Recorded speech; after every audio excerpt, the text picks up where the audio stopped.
Урматтуу төрага, бизде мыйзамда качкындар жөнүндө мыйзам бар да.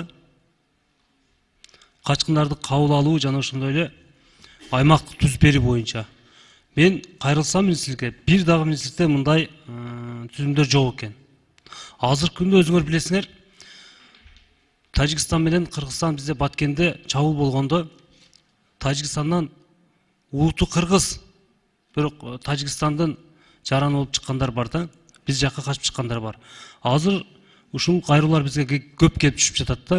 Ошолордун да укугун бир карап коюшубуз керек. Чындыгында бизде мыйзамда бар экен, бирок бир да министрлик аткарбайт экен. Улуттуу кыргыз болуп жаткандан кийин кыргызды кыргыз коргобосо ким коргойт?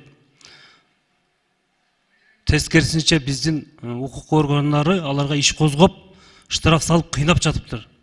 Ушул күндө Ысык Ата районунда убактылуу жашап жатышат экен. Алардын арасында жаш жетпеген биздин уул кыздарыбыз бар экен. Ошого дагы мен протокол тапшырма берем. Мага кайрылган каттары бар. Ушуну бир карап аягына чыгарып койсок. Себеби ондогон адамдарыбыз, биздин кыргыз жарандарыбыз келип жатат бул жакка. Алардын укугун ким коргойт? Бизде мыйзамда бар экен. Бир да министрлик аткарбайт экен, жок экен. Ушуга протокол тапшырма берип койсоңуз, ушулардын укугун карап коелу.